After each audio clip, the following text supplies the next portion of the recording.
Hi there. Tonight we're taking a journey back to the dusty, sprawling, and sometimes incredibly cruel world of ancient Rome. Forget the grand colosseums and the toga parties. We're going deep into a part of history that's far less celebrated. A reality for some young boys that was utterly devoid of glory or even basic dignity. Imagine, if you can, waking up one day in a world where your entire future, your very essence, is about to be stolen from you. You probably won't survive this journey with your optimism intact, so brace yourself. So, before you get comfortable, take a moment to like the video and subscribe, but only if you genuinely enjoy what I do here. And if you're feeling chatty, drop a comment with where you're listening from and what time it is for you. Now, dim the lights. Maybe turn on a fan for that soft background hum, and let's ease into tonight's journey together. You're a young boy, maybe 7 or 8 years old, still small enough for your mother to icily pick you up, but old enough to have dreams. Perhaps you dream of joining the legions, of fighting bravely for Rome. Or maybe you simply fantasize about growing up to be a farmer, tending your own land, marrying, and having children. The sun streams through the window of your modest Roman home, casting dancing dust motes in the air. You can hear the distant murmur of the city, the hawkers in the forum, the clang of a blacksmith's hammer. Life, for all its challenges, seems open-ended, full of possibilities, as it does for any child.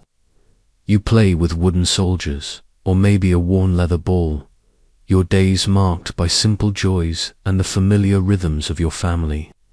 This is your world, innocent and unburdened, a world you assume will unfold naturally, just like it does for your older brothers or the boys down the street. You might even be a freeborn Roman, with all the inherent, if often unstated, rights that come with that status. You run barefoot on the rough cobbles, not a care in the world beyond what game you'll play next. Historians still argue whether the practice of castrating boys was ever truly widespread among free Roman citizens, or if it remained largely confined to slaves and foreign imports. But for you, right now, it's a theoretical discussion utterly removed from your blissful ignorance. Little do you know, this ordinary morning is about to become anything but. This is the calm before a storm that will reshape your entire existence, leaving you adrift in a society that will never fully accept you. It's a bit like finding out your favorite sweet is actually made of crocodile dung, a nasty surprise that just ruins everything. You wake with the sun, the usual rumble of Rome just beginning to stir outside your simple home. For a moment, it's just another day. You stretch, a small yawn escaping your lips, and think about breakfast. Maybe there will be some leftover bread from yesterday, or a few olives. Your parents are already up, moving about with the quiet efficiency of those who labor for a living. You can hear your mother humming a tune, a familiar sound that always brings a sense of comfort. You imagine chasing your friends through the crowded streets later, playing a game of harpastum, a rough-and-tumble ball game that always leaves you breathless and laughing. The scents of the city begin to drift in wood smoke, something cooking. The faint, unavoidable smell of the Tiber. It's a sensory tapestry that has always been your world, constant and reassuring. You don't yet understand that for some, this tapestry can unravel in an instant, leaving behind only loose, frayed threads. Perhaps you were born into a slave family, your fate already sealed by the circumstances of your birth, or maybe, cruelly, your family, struggling under crushing debt, made an unthinkable choice, a desperate gamble for survival. This wasn't something spoken about openly, not in polite Roman society. The act itself, the purpose behind it, was often whispered about, in dark corners, associated with foreign decadence or the excesses of emperors. A quirk of Roman law, or rather, the lack of explicit law against it in certain contexts, allowed this practice to persist. You don't know any of this, of course. You're just a boy, innocent of the grim realities that stalked the periphery of your life. Your world is still defined by simple pleasures. The warmth of the sun, the taste of a sweet fig, the thrill of a game. This morning, however, the familiar sounds seemed to take on a strange, distant quality. The hum of your mother's song feels tinged with a sadness you can't comprehend. The laughter of children from outside sounds like echoes from a different, fading world. You don't notice the unusual glances exchanged between your parents, the way their faces seem drawn, etched with a sorrow deeper than any you've ever seen. It's like when you're about to be surprised with a new pet, but the surprise involves a trip to the dentist first, confusing and unsettling. You just know something feels off. And that feeling, that prickling unease, is the last sensation you'll experience before your childhood truly ends. Your last moment of true, unburdened childhood probably begins with confusion. There's a sudden shift in the air, a hush that falls over your home, replacing the usual morning bustle. You might be told you're going on a special trip, or perhaps you're simply led away by unfamiliar hands, your parents' faces grim and unreadable. You don't understand why you're being taken from the warmth of your familiar space, away from your small wooden toys and the comforting scent of your mother's cooking. The fear starts as a tiny knot in your stomach, tightening with every step you take further from everything you know. You remember the journey itself as a blur, the jostling of a cart, perhaps, or the feeling of rough hands guiding you through unfamiliar streets, past towering Roman insulae and bustling shops. The sounds of the city, once so comforting, now seem menacing and loud. Every face you see is a stranger's, every voice a harsh rumble. You might try to call out, to ask what's happening, but your words catch in your throat, swallowed by a growing sense of dread. There's a particular stench in the air, something metallic, something sickly sweet that you'll forever associate with this moment. It's a bit like the smell of a very old, very unwashed gladiatorial helmet. Vaguely unsettling and distinctly Roman. You don't know it yet, but this journey isn't to a market, or to a relative's house, or to a grand temple. It's to a place where your very identity will be irrevocably altered. Upon arrival, the memories become even more disjointed, fragmented by terror. Perhaps it's a shadowy back room, a physician's cramped office, or even a hidden corner of a large estate. The faces around you are serious, unsmiling. You might notice glinting instruments, cold and sharp, laid out on a table. The air is thick with a strange tension, a silence broken only by the frantic pounding of your own heart. You're too young to fully grasp the words being exchanged, but the tone, the somber expressions, convey a chilling message.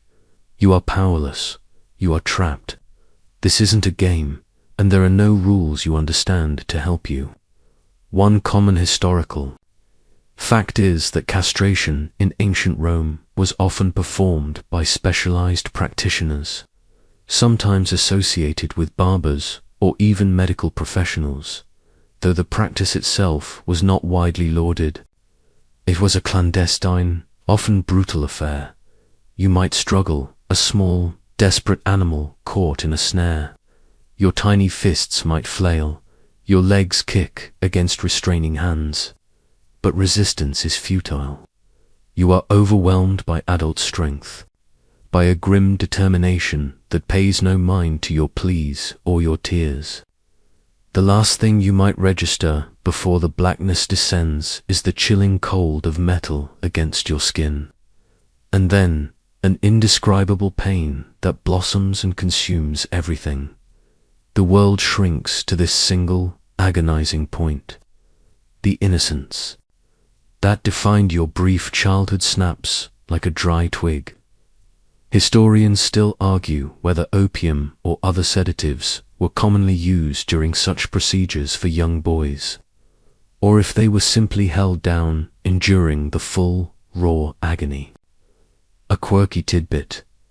Some accounts suggest that elaborate rituals, designed to purify the boy or ensure a successful outcome, sometimes accompanied these procedures, especially if the castration was intended for religious or imperial service, though these were rare in Rome itself. Regardless, for you, it was just pure, unadulterated terror. And as the darkness takes you, you might almost wish it never releases its grip. This isn't just about physical pain, though that is immense and immediate. This is about the violation of your entire being, the shattering of your future before it even has a chance to unfold. Your body, which was just beginning its journey towards manhood, is abruptly rerouted, its natural course violently diverted. The memory of your mother's comforting hum, the warmth of the sun on your face, the laughter of your playmates, these precious snippets of a former life become distant, almost unreachable. You are no longer just a boy. You are now something else, something defined by absence, by what has been taken away. It's a bit like buying a perfectly good lamp, only to realize later that someone has removed the light bulb, the cord, and the plug. It still looks like a lamp, but its purpose is gone. Your childhood, vibrant and full of promise, ends in that single, horrifying moment. The darkness eventually recedes, but it doesn't bring peace. Instead, you're thrust into a world of searing pain and profound disorientation. Your entire lower body screams in protest, a constant, throbbing agony that makes every breath a struggle. You lie in a crude bed, perhaps on straw or a thin pallet, the chill of a foreign room seeping into your bones. The air might be heavy with the scent of herbs or harsh disinfectants. Attempts, perhaps, to ward off infection in a time when understanding of hygiene was rudimentary at best. This is your immediate reality, a brutal awakening to a body that no longer feels like your own. You're constantly thirsty, your throat raw from crying, or perhaps from the fever that inevitably sets in. Every movement, no matter how slight, sends waves of agony through you. Eating is difficult, sleep is elusive, fractured by nightmares that are too real. You might glimpse unfamiliar faces peering down at you, their expressions a mix of grim assessment and detached pity. They tend to your wounds with rough efficiency, applying poultices or bandages that offer little comfort. The sheer physical toll of the procedure is immense, and for many boys, the healing process itself could be fatal. Infections were rampant, and without modern medicine, even a small cut could turn deadly. This vulnerability, the constant brush with death, is your first lesson in your new, fragile existence. But beyond the physical torment, a deeper, more insidious pain begins to fester. It's the psychological wound, the dawning realization of what has been irrevocably lost. You might instinctively reach for yourself, only to recoil from the unfamiliar emptiness, the shocking absence. Your body, once a source of innocent curiosity and youthful energy, is now a site of mutilation, a stark monument to a violation you can't comprehend. The knowledge that you are different, fundamentally altered, begins to sink in. This isn't just a scar. It's a redefinition of your very being. as the weeks crawl by and the raw wounds begin to close, replaced by aching phantom sensations and a dull, constant discomfort. You start to observe yourself with a chilling new awareness. Your voice, which was just beginning to deepen, stays high-pitched, childish. Your body, which should be thickening with the approach of adolescence, remains slender, almost prepubescent. You are trapped in a perpetual state of boyhood, your physical development arrested. This isn't just an inconvenience. In Roman society, where masculinity and virility were paramount, this physical transformation marks you as something less than a man, something other. Historians still argue whether the psychological impact of castration was fully understood or acknowledged by Roman society, or if eunuchs were simply expected to adapt to their new reality without complaint. A quirky tidbit: some Roman medical texts actually discussed castration, not always in the context of creating eunuchs, but sometimes as a supposed cure for certain ailments, or even for controlling sexual urges, though these were fringe ideas. For you, however, it wasn't a cure. It was a curse. You might try to suppress the memories, to deny what has happened, but your body is a constant, screaming reminder. It's like trying to forget you ever knew how to ride a bike, but every time you see one, the memory of wobbling and falling comes, rushing back. This traumatic experience doesn't just pass. It becomes a part of you, shaping your perceptions, your fears, and your understanding of yourself in a world that now views you through an entirely different lens. You are no longer just a boy. You are a survivor of a profound violation, and your healing, both physical and mental, will be a lifelong, agonizing process. The physical scars might eventually fade to angry lines, but the deeper marks, the ones etched into your very being, will never truly disappear. You are no longer just recovering from a medical procedure. You are emerging into a new identity, one that is defined by absence and exclusion.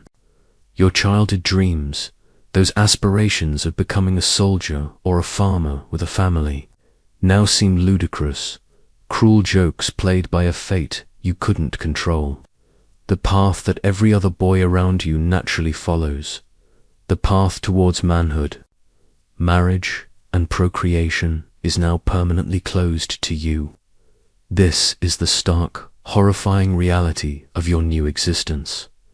You are a castrated boy, or, as Roman society would coldly label you, a eunuch. This new identity brings with it a swift and brutal reordering of your place in the world. Before, you might have been poor or even a slave, but you were still recognized as a male, with the potential for future virility and social standing. Now, that potential has been violently stripped away. In ancient Rome, masculinity was intricately tied to the ability to procreate, to father children who would carry on the family name and traditions. Without this capacity, you are seen as fundamentally incomplete, outside the natural order of things. You are not a boy, not yet a man, and certainly not a traditional Roman citizen. You are other. Your social status plummets to a low, unenviable position. While free-born Romans might have pitied you, or looked upon you with a detached curiosity, slaves who had undergone this procedure were at the very bottom of the social hierarchy. A mainstream historical fact is that eunuchs in ancient Rome were largely considered to have a reduced social standing, often being at the mercy of their masters and seen as less than true men. You might now be destined for domestic servitude, a life confined to the intimate, often unglamorous, spaces of wealthy households. Your purpose is no longer to grow and build, but to serve. Your body, once yours, is now a tool, its altered state. making you uniquely suited for certain roles in the eyes of Roman masters. There's a strange, unsettling irony in your situation. While your castration strips you of status, it also paradoxically makes you valuable to certain powerful individuals. Your inability to procreate means you can't start your own family, can't form alliances through marriage, and therefore, in the cynical eyes of your owners, you are perceived as more loyal, less likely to conspire against them. You pose no threat to their wives or daughters, nor do you harbor ambitions of building your own dynasty. This very lack, this profound loss, is what makes you a desirable possession for those who crave absolute control and unwavering devotion. You might find yourself watching other children, boys your former age, playing in the streets, their laughter ringing out, carefree and oblivious. A pang of unbearable longing might shoot through you, a bitter taste in your mouth. That life, that innocence, is now a closed book, its pages ripped out and scattered by the wind.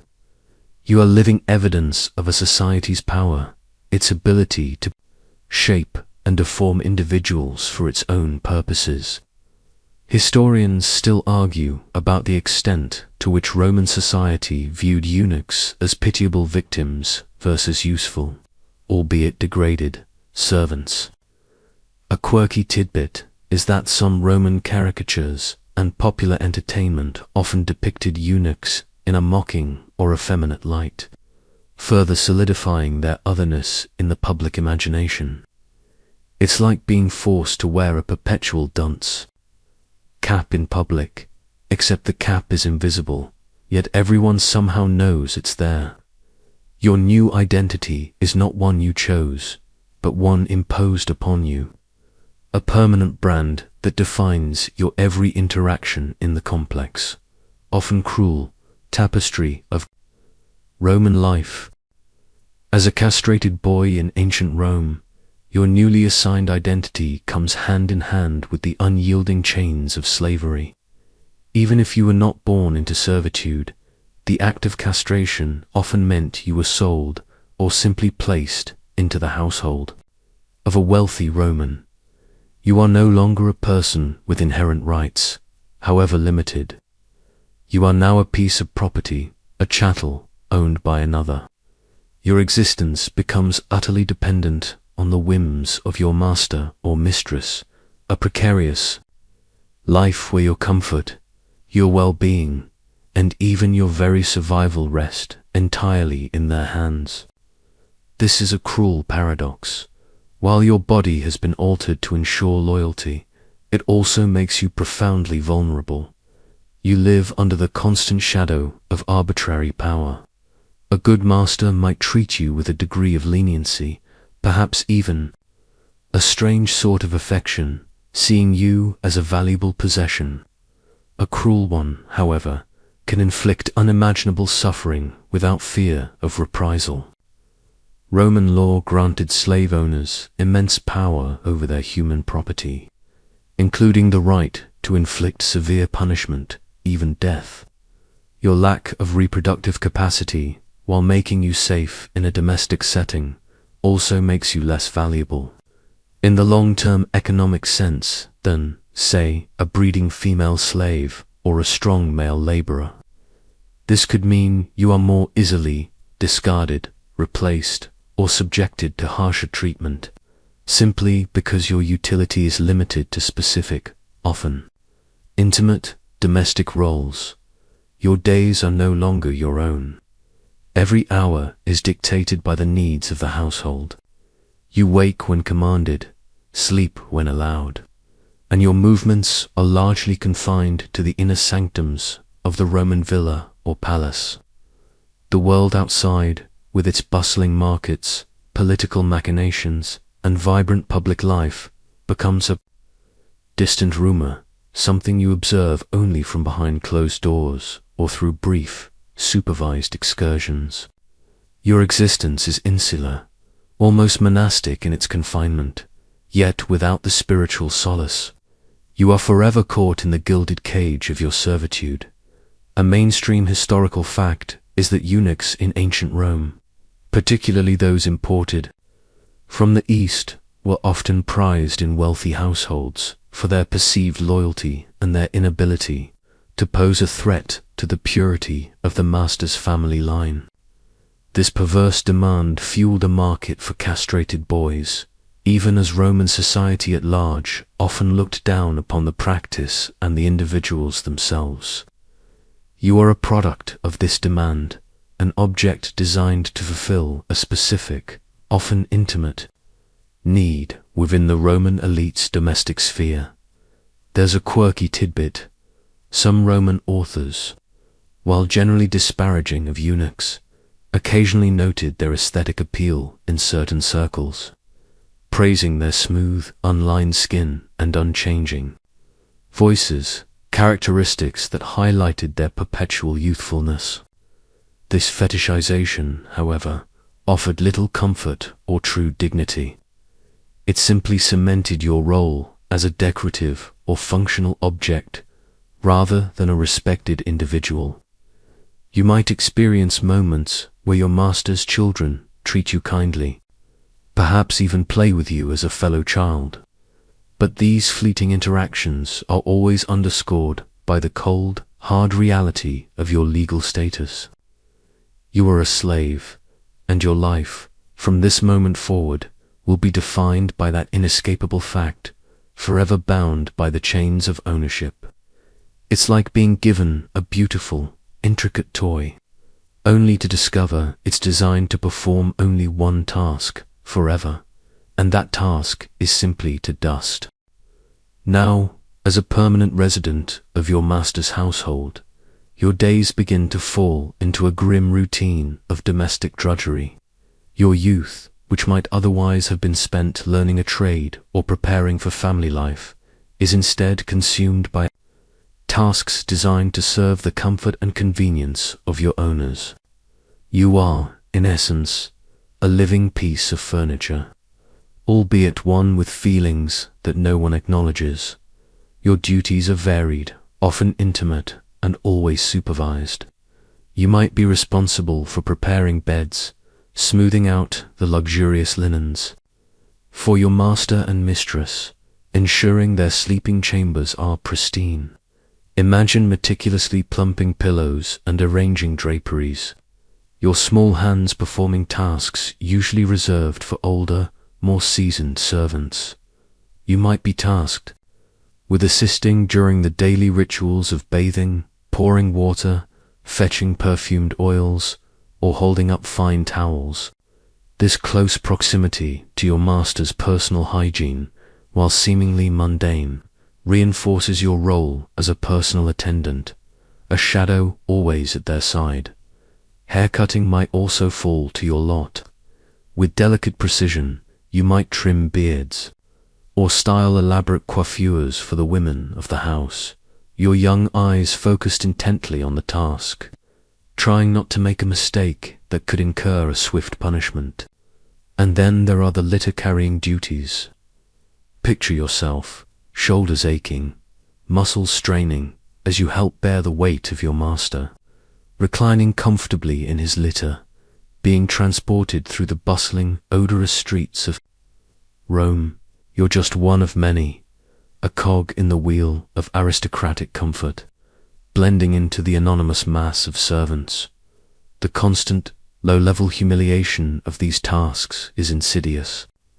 You are perpetually in a subordinate position, always giving service, never receiving it. Your life is not your own. It is a performance for others, a ceaseless ballet of servitude. There's little room for personal expression or ambition. Every action is observed, every mistake noted. Your life is effectively lived under a microscope, making privacy a forgotten luxury and true self-expression an impossibility. A mainstream historical fact is that eunuchs in Roman households were indeed commonly employed in these intimate domestic roles, prized for their perceived trustworthiness and lack of threat to the family. They were, in a way, the ultimate safe servant for tasks requiring close personal contact. You might even be taught to read and write, not for your own enlightenment, but so you can manage household accounts, handle correspondence, or entertain your master with readings.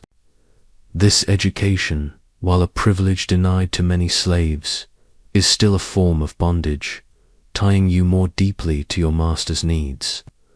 It's like being given a beautiful, ornate key, but it only opens the cage you're trapped in.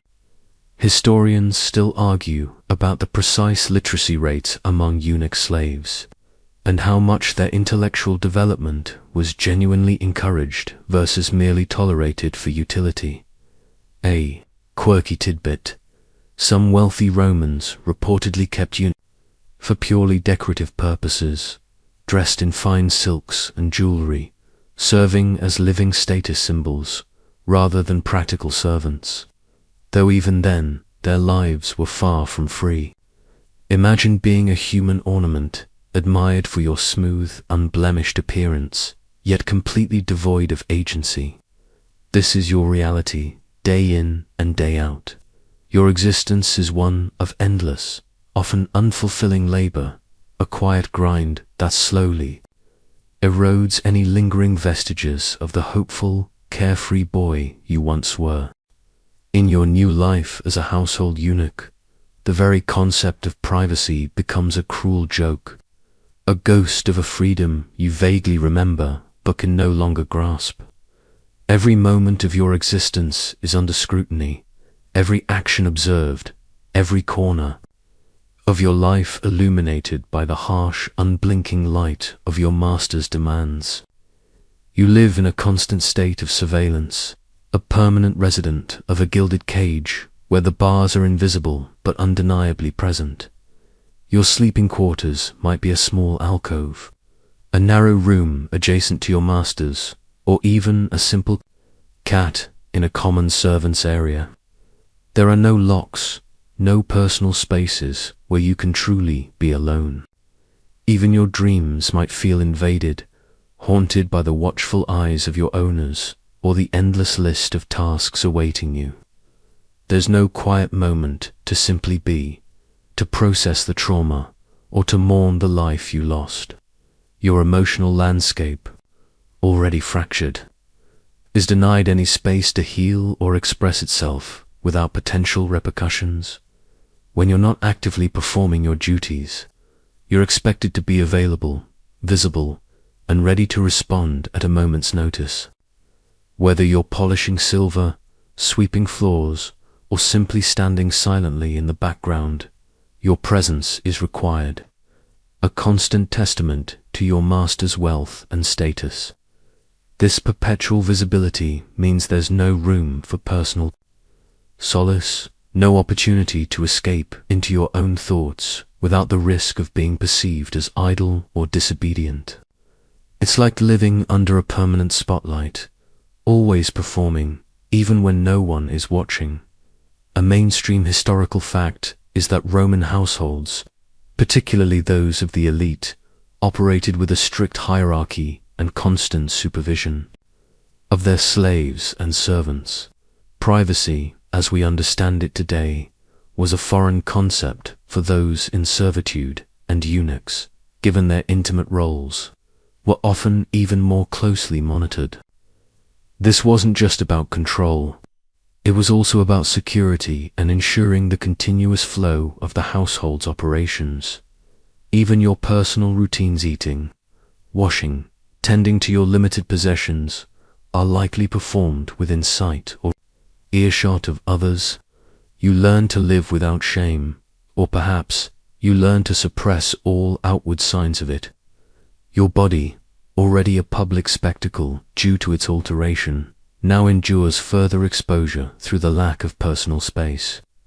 The ability to retreat, to have a moment of solitude for reflection or grief, is a luxury utterly denied to you. Historians still argue about the precise psychological toll this constant lack of privacy took on eunuchs, and how they might have coped with such pervasive oversight. A quirky tidbit is that some Roman philosophical texts occasionally touched upon the concept of solitude, but almost always from the perspective of the free Roman citizen seeking intellectual or spiritual retreat, never acknowledging the forced lack of it for those in bondage. For you, such discussions would be incomprehensible, a fantasy from another world. You might, in your quiet moments, develop an internal world, a fortress built within your own mind, the only place where you can truly escape the watchful eyes. But even then, the constant hum of external demands, the knowledge that you could be called upon at any second, makes true mental repose almost impossible. Your life is a perpetual performance, and the stage is always brightly lit. As if the physical trauma and constant surveillance weren't enough, your life as a castrated boy in ancient Rome is perpetually overshadowed by a crushing social stigma. You are an outcast, marked not just by your servitude, but by your very physiology. Roman society, steeped in ideals of masculinity, virility, and the importance of family lineage, views you with a complex mixture of disdain, pity, and sometimes a perverse fascination. You exist on the fringes, an anomaly in a world that values procreation and traditional gender roles above almost all else. You learn quickly to read the subtle cues of disgust or discomfort in the eyes of free Romans. When you walk through the forum on an errand or stand silently at your master's side during a dinner party, you feel their gazes. There's a subtle turning away, a whispered comment, a dismissive wave of the hand. You are seen as fundamentally other, not quite a man, not truly a boy, but something in between, or perhaps something less. This pervasive social judgment seeps into your very bones, shaping your self-perception and reinforcing your isolation. It's like being perpetually covered in invisible Roman mud. You can't see it, but everyone else can, and they avoid you. A mainstream historical fact is that while eunuchs were commonly employed in Roman households, particularly those of the elite, they were generally looked down upon by mainstream Roman society. They were often associated with Eastern decadence, imperial corruption, and seen as embodying a lack of Roman virtue. This was largely due to their inability to father children, which was central to Roman ideas of manhood and citizenship.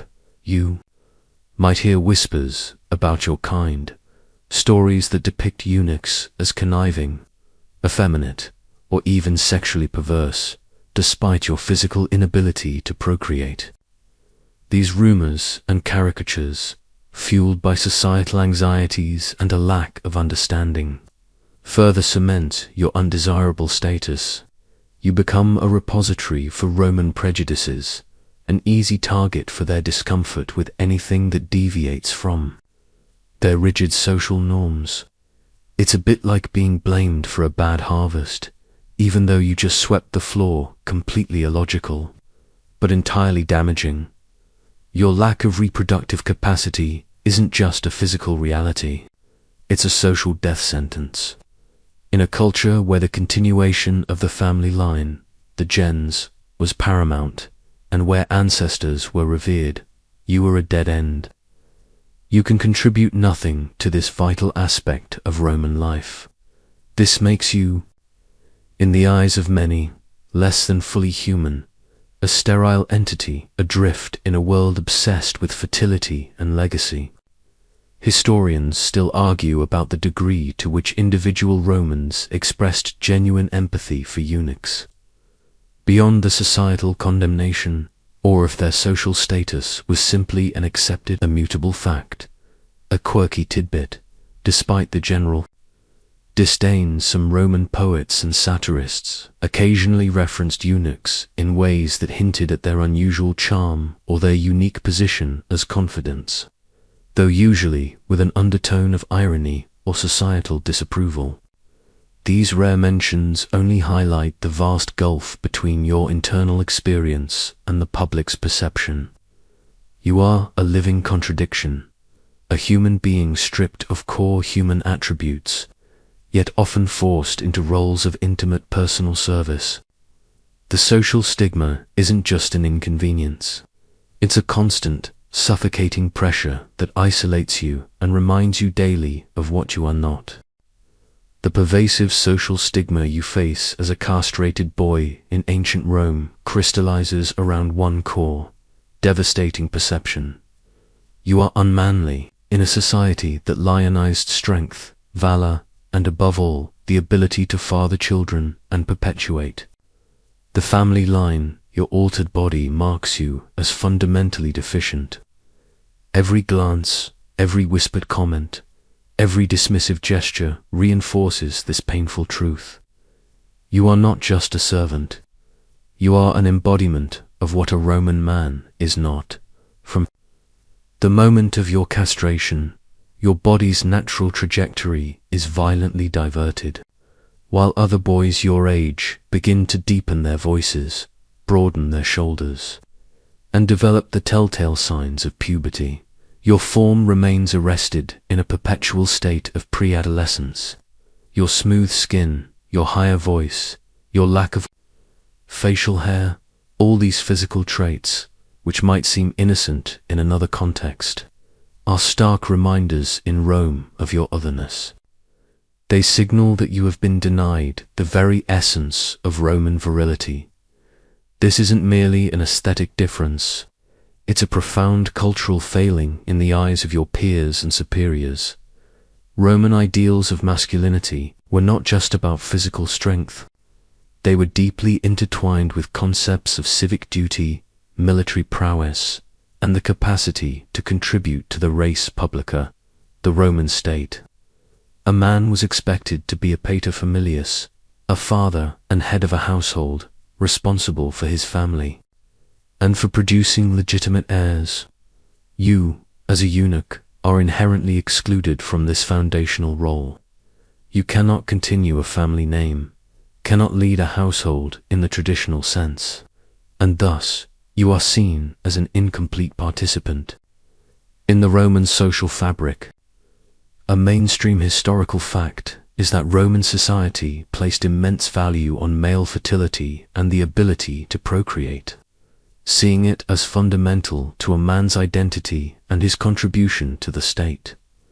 The irony is that while you are stripped of your ability to procreate, you are often placed in intimate proximity to the very families whose purity you are meant to safeguard. You might groom your master, attend his wife, or play with his children. Yet, in their eyes, you are neutered, harmless, and therefore, paradoxically, trustworthy. This is a bitter pill to swallow. Your value stems from your very emasculation. It's like being prized for being a magnificent bird, but only after your wings have been clipped, ensuring you can never truly fly. Historians still argue whether the Roman disdain for eunuchs was purely social and cultural, or if it also reflected a deep-seated fear of anything that blurred traditional gender lines. A quirky tidbit is that Roman theatrical comedies and satires often depicted eunuchs as figures of ridicule, emphasizing their perceived effeminacy and lack of true masculine qualities, further embedding this negative stereotype in the popular imagination. This cultural reinforcement meant that even if individual Romans felt a flicker of sympathy, the pervasive societal narrative painted you as an object of scorn or, at best, a useful curiosity. You are a living embodiment of absence, forever denied the esteemed title of Roman man. Your altered body is not just a personal affliction. It's a public declaration of your emasculation in Roman eyes. This goes beyond simply being unmanly. It means you are literally stripped of the physical markers and capacities that Roman society considered essential to male identity. The act of castration, whether performed brutally or with some crude medical skill, leaves an undeniable imprint, both visible and invisible, that dictates your place in the social order. Imagine the subtle, knowing glances from other male servants, the way some might instinctively puff out their chests around you, asserting their unmarred physicality. Even if no words are spoken, the message is clear. They possess something you lack, something that fundamentally defines their place as men in this world. You might try to compensate in other ways, perhaps by being exceptionally diligent in your duties, or by cultivating a sharp intellect. But these efforts rarely, if ever, erase the core perception of your incompleteness. Your body itself is a constant, silent accusation in Roman thought. The male body was a microcosm of the imperium, the power and control that Rome exerted over its empire. A strong, virile male body symbolized order, strength, and continuation. Your body, by contrast, represented a break in this natural order, a deliberate act of uncreation. It wasn't just about the inability to procreate. It was about the violation of the natural male form. This made you, in a very profound sense, an anomaly, a living testament to a practice that many Romans viewed with discomfort, even if they benefited from its results. A mainstream historical fact is that the Roman obsession with virility and the male body as a symbol of power meant that eunuchs were often seen as embodying the opposite: weakness, passivity, and a lack of control. The very functions your body was designed for are now absent. The potential for sexual desire, for the physical expression of procreation, has been surgically removed. This is why you are considered safe around the women of the household, not because of any inherent moral quality, but because your body has been rendered inert in that specific regard. This safety, ironically, contributes to your perceived unmanliness. You are not a threat, and in a society that valued assertive, even aggressive, masculinity, this neutrality positioned you as outside the sphere of true manhood. Historians still argue about the extent to which Roman men consciously feared or envied eunuchs for their unique proximity to powerful women, even while publicly denigrating them. It's a complicated social dance, where your emasculation makes you both despised and oddly useful. A quirky tidbit is that some Roman art and literature occasionally depicted eunuchs with a certain ambiguous allure, sometimes as exotic figures, associated with foreign luxury, yet always with an underlying sense of their fundamental difference from Roman male norms. It's like being a beautiful, intricately crafted lock, but without a keyhole, impressive to look at, but ultimately serving no conventional purpose in its original design. Your emasculated state is a permanent brand, forever marking you as an outsider in the fiercely masculine world of ancient Rome. The most crushing realization, perhaps, that accompanies your life as a castrated boy in ancient Rome is the profound loss of family lineage. In a society obsessed with ancestral lines, with the continuation of the gens family or clan, and with the proper worship of household gods, your inability to procreate isn't just a personal tragedy. It's a social and spiritual dead end. You are, in essence, the last of your line, even if your actual family continues on through other siblings. For you, the chain of generations has been severed. Imagine the weight of this knowledge. You will never know the joy of seeing your own children, of teaching them, of watching them grow. You will never have the honor of witnessing your sons perform the family rituals, or your daughters marry into respected houses. The very idea of becoming a paterfamilias, the revered head of a Roman household, is a cruel fantasy. This isn't just about personal desire. It's about your place in the cosmic order of Roman belief. Your ancestors, your manes, are meant to be honored and sustained by the continuing generations. Without your own offspring, your contribution to this sacred cycle is abruptly halted. This lack of legacy means you are, in a very real sense, invisible to the future. Your name, if you even had one that was truly your own, will not be carried on. Your deeds, however small, will not be remembered by a direct heir. This makes your existence feel strangely ephemeral, almost without purpose, beyond the immediate demands of your servitude. It's like being a magnificent, thriving tree, only to have its roots suddenly cut, preventing any new growth.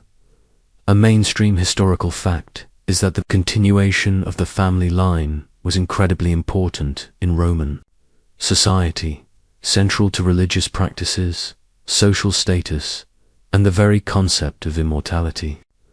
To be unable to contribute to this was seen as a significant personal and familial failing, even if, in your case, it was a forced condition.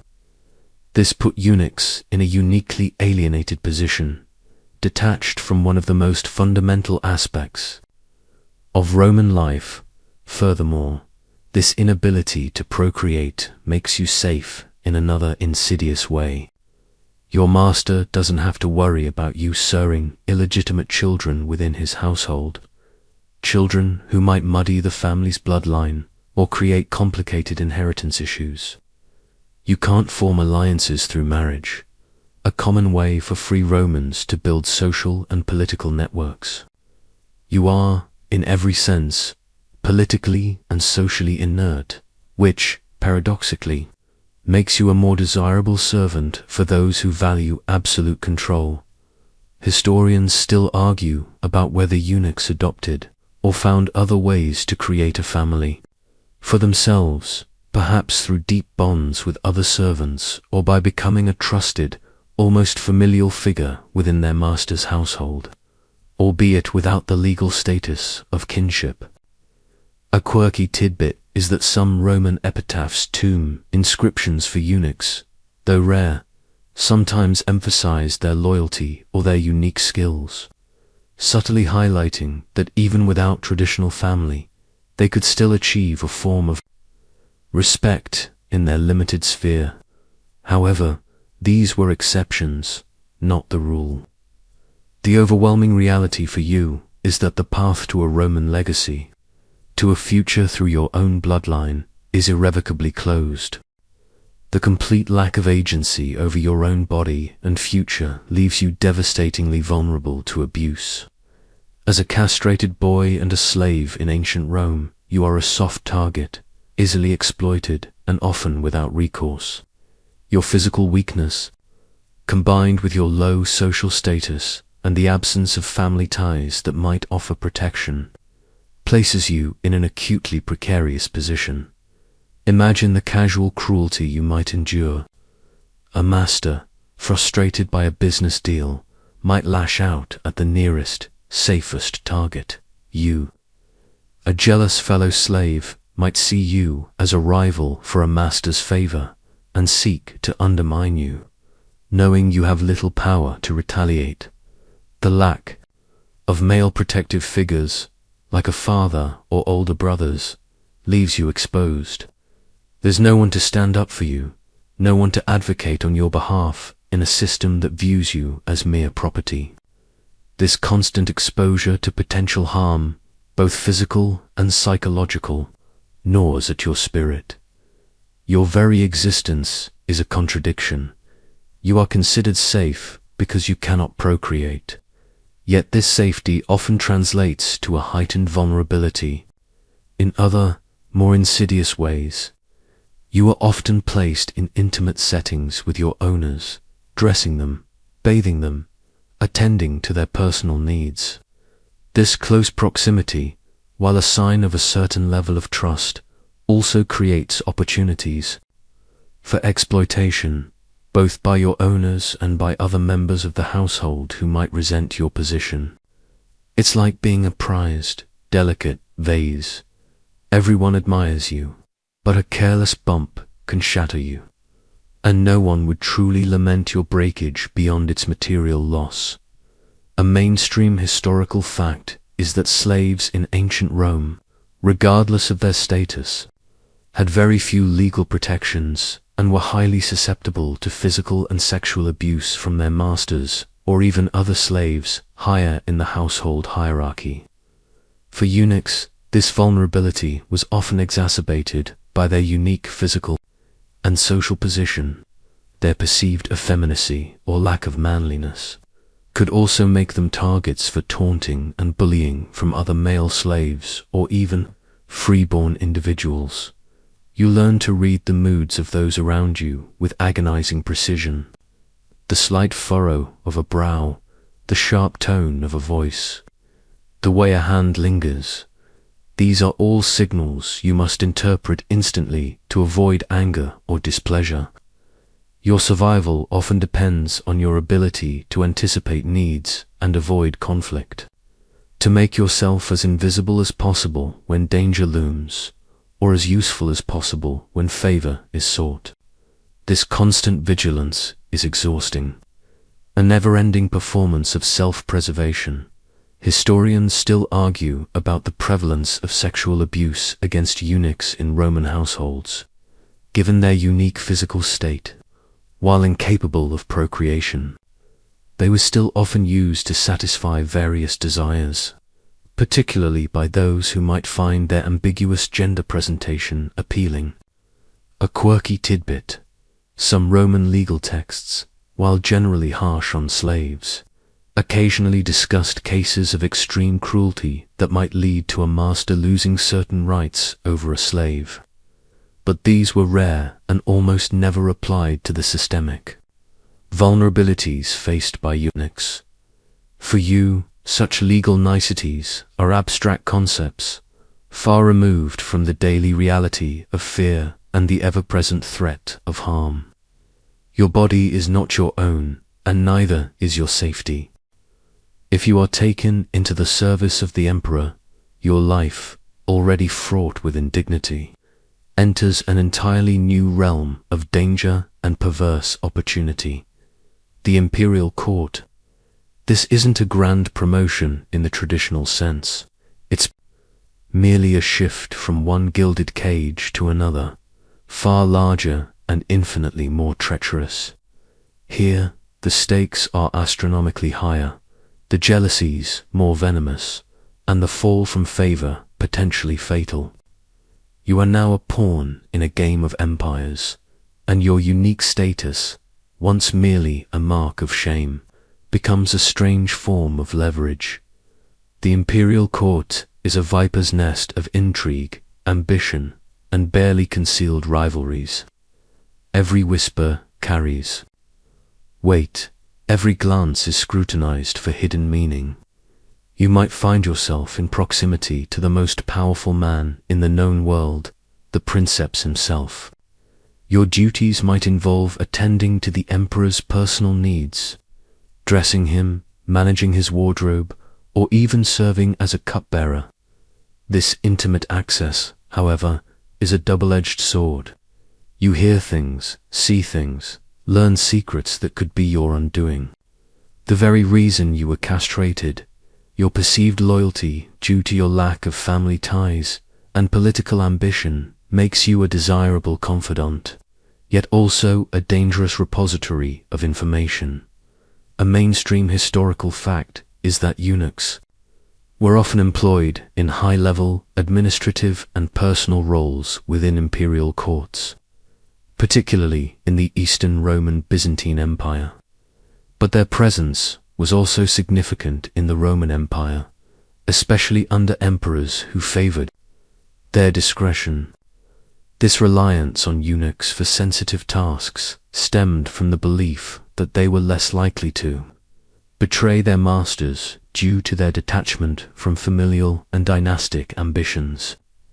You might be the emperor's valet, his personal secretary, or even a manager of some aspect of the imperial household, far removed from the drudgery of simple bed-making. But for every step up the precarious ladder of courtly influence, There are a dozen potential pitfalls. Courtiers, senators, and even members of the imperial family might resent your unique access and seek to undermine you. They see you as an outsider, a half-man who wields disproportionate influence without the proper Roman pedigree. Your perceived weakness can make you a target for their schemes, or a convenient scapegoat when things go wrong.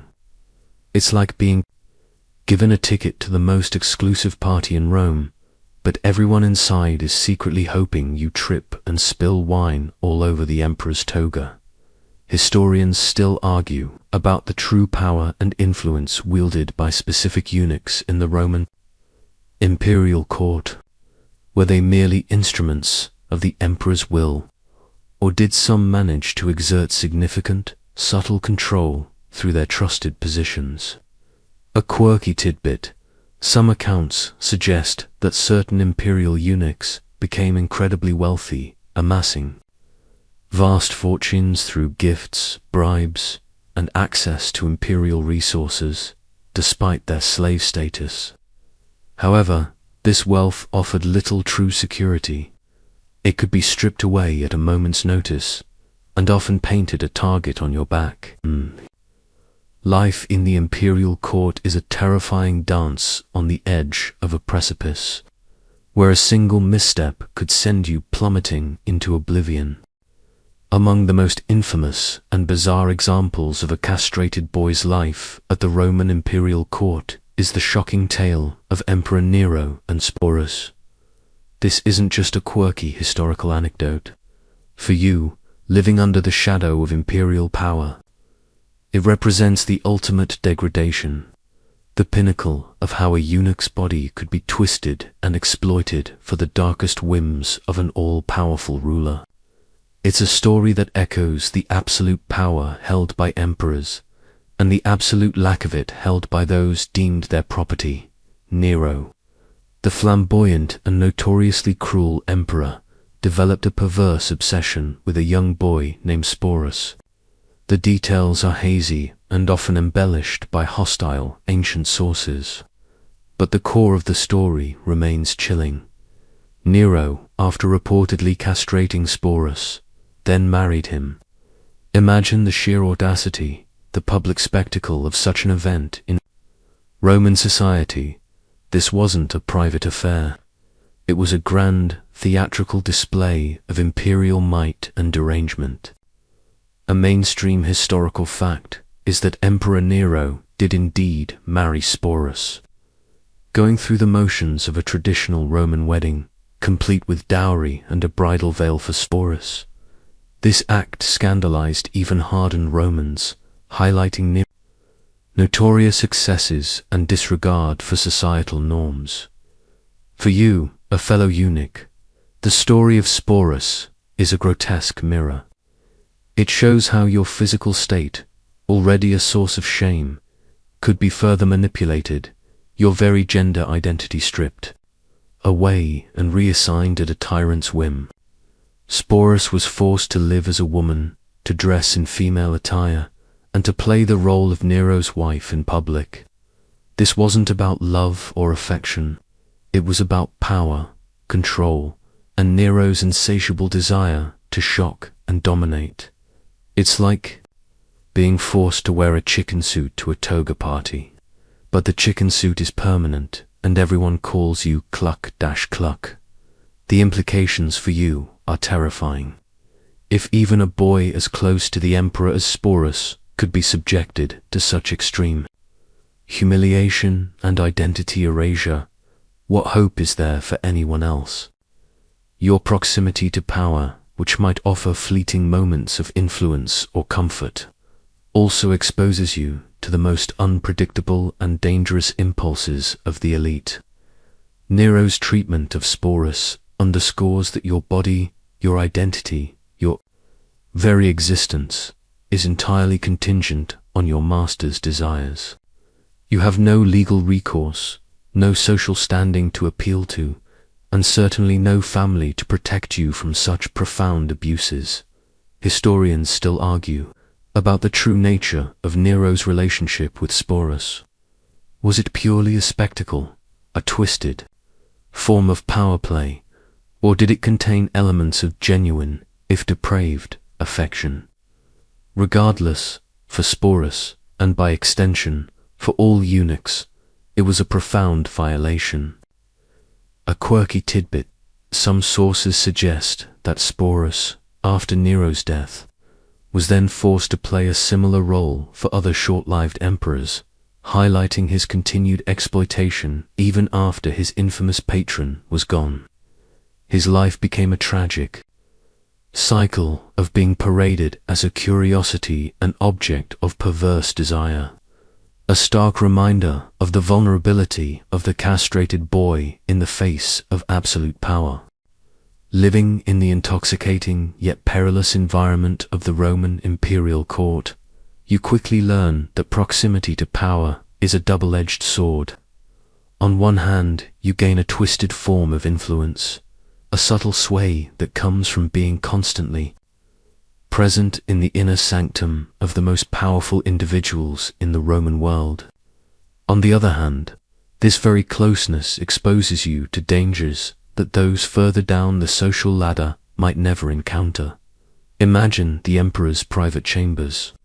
You are there, silent and observant, while senators whisper secrets, generals strategize, and family members scheme. You might overhear crucial political discussions, learn about upcoming campaigns, or witness the emperor's true temperament behind closed doors. This intimate knowledge is a rare commodity, and it grants you a unique, albeit unofficial, power. You could potentially deliver messages, subtly influence decisions through your access, or even act as an unwitting conduit for information. Mainstream. Historical fact is that eunuchs in imperial courts were often trusted with sensitive information and performed roles that gave them considerable, if informal, influence, precisely because they were seen as having no personal dynastic ambitions. Yet this perceived loyalty and discretion are precisely what make you a target. Other courtiers, hungry for power and jealous of your access, will eye you with suspicion. Senators might fear what you've heard. Rival factions might try to bribe you for information, or worse, frame you for treason. Your intimate knowledge of the emperor's life, while granting you a measure of influence, also makes you a repository of dangerous secrets. Your very existence is a constant tightrope walk, where a single misstep, a misinterpreted word, or a misplaced trust could lead to your swift and brutal downfall. It's like being given the keys to the emperor's personal wine cellar, but every bottle is poisoned, and you're expected to take a sip from each. You learn to be a master of observation, to keep your emotions hidden, and to speak only when spoken to, and then only with carefully chosen words. Your survival depends on your ability to be both omnipresent and utterly invisible, a paradox that taxes your every nerve. The quiet whisper of a secret shared with you, the subtle nod of approval from the emperor, these are your currency, fleeting moments of recognition in a life otherwise defined by servitude. Historians still argue about the true extent of political power wielded by individual eunuchs in Rome, often debating whether their influence was inherent or merely reflected the will of their masters. A quirky tidbit: some accounts suggest that favored imperial eunuchs were sometimes given lavish gifts, including vast estates and immense sums of money, making them surprisingly wealthy figures in a society where they held no formal power. However, this wealth was always precarious, dependent entirely on the emperor's fickle favor, and could be confiscated as quickly as it was granted. This made them targets for those seeking to gain imperial favor or plunder their riches. Your influence, therefore, is a fragile thing, built on the shifting sands of imperial whim and courtly intrigue, always balanced on the sharp edge of a blade. Despite your unique position and the potential for a strange sort of influence within the imperial court, you are, at your core, still a disposable asset. This is the stark, terrifying truth of being a eunuch in such a high-stakes environment. You are a political pawn, easily moved, sacrificed, or eliminated when the machinations of power demand it. Your perceived loyalty and lack of traditional ambition might make you valuable, but they don't make you invulnerable. Imagine a chess game played by emperors and senators, where you are a strategically placed piece. Your master might use you to deliver a sensitive message, to spy on a rival, or even to inadvertently spread disinformation. Your very presence, the fact that you are a eunuch, lends a certain weight to these actions. Who would suspect a mere servant of such complex intrigue? Your inability to form alliances through marriage or procreation is seen as a strength by your master, as it theoretically ensures your allegiance is undivided. But this also means you have no inherent power base, no family to avenge you, no established network to protect you if you fall out of favor. A mainstream historical fact is that eunuchs, despite their proximity to power, often remained highly vulnerable figures in Roman politics, easily purged or punished if they became inconvenient, or were perceived as a threat by new regimes or rival factions. Their fortunes were inextricably tied to the emperor they served. When an emperor fell, his favored eunuchs often fell with him, facing exile, imprisonment, or execution. This constant threat makes every day a tense dance with destiny.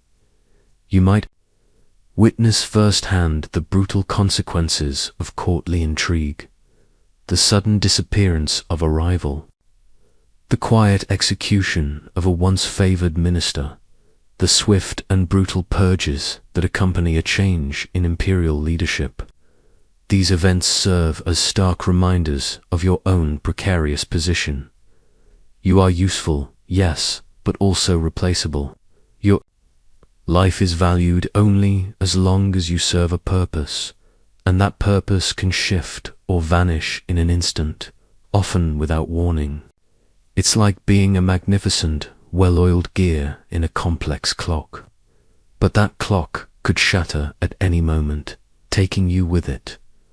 You learn to cultivate an air of cautious neutrality, never appearing too ambitious, never openly taking sides, always blending into the background as much as possible, even when your duties place you in the very center of power.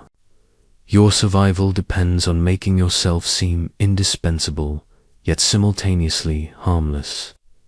Historians still argue whether the apparent lack of political ambition among Roman eunuchs was genuine, or a carefully crafted facade for survival in a treacherous environment. A quirky tidbit: some sources mention instances where eunuchs, upon the death or overthrow of their imperial patron, would actively seek to serve the new emperor, demonstrating a pragmatic, almost chameleon-like adaptability in order to survive the frequent upheavals of Roman politics. However, this rarely erased the fundamental vulnerability. Your life is a constant tightrope walk over a chasm of political intrigue, where the slightest tremor in the imperial palace could send you plummeting to your doom. For you, the castrated boy in ancient Rome, the horrifying truth is that your status is permanent. There is no way back to the life you lost, no pathway to becoming a normal Roman man. Your body, your social standing, and your future have all been irrevocably altered. This isn't a temporary hardship or a phase you will outgrow. It is the fundamental condition of your existence, a brand burned deep into your being. Imagine the agonizing realization that washes over you as you fully comprehend this permanence. There will be no traditional Roman coming-of-age ceremony for you, no assumption of the toga virilis, marking your transition into manhood. You will never be able to claim the rights and privileges associated with being a Roman father or head of a household.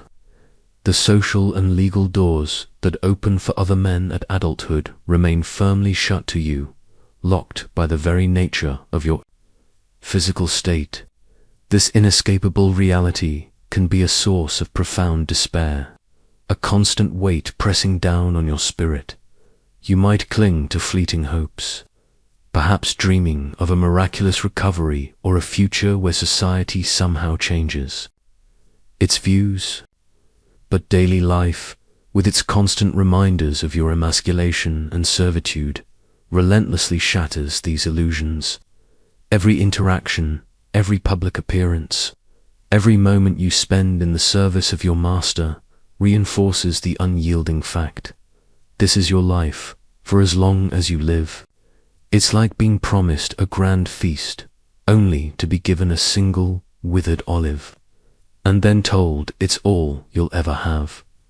A mainstream historical fact is that castration was an irreversible procedure, and once a boy was made a eunuch, there was no physical or social pathway in Roman society for him to revert to the status of an intact male or to gain the social standing associated with it. This created a unique, permanent class of individuals defined by their physical alteration. This permanence also means that you are forever reliant on the patronage of powerful individuals. You cannot strike out on your own, cannot marry into a family that would provide support, and cannot build an independent future. Your existence is tethered to the wills and needs of others, a dependency that strips you of autonomy and reinforces your powerless position. This lack of self-determination is perhaps one of the most insidious aspects of your predicament, more subtly destructive than any direct physical abuse. Historians still argue about whether eunuchs developed unique coping mechanisms to deal with the permanence of their condition, such as finding solace in specialized skills or forming close bonds within their limited community of fellow servants. A quirky tidbit: some anecdotal evidence from broader antiquity, though less common for Rome specifically, suggests that certain eunuchs developed a strong sense of intellectual or artistic pursuit, perhaps as a way to find purpose and meaning beyond their physical limitations, becoming skilled musicians, poets, or scholars. But even these pursuits were often in service to their masters, another way to make themselves valuable, rather than a path to true personal liberation. For you, the horizon is fixed, the path ahead clearly defined by the irreversible event of your youth. While your life as a eunuch is overwhelmingly defined by its burdens, there exists a rare, almost whispered possibility that your castration might have occurred for a different, ostensibly more noble reason: medical necessity. This isn't to say it made your life easy or erased the profound indignity, but it introduces a slight, almost imperceptible nuance to the narrative of your suffering.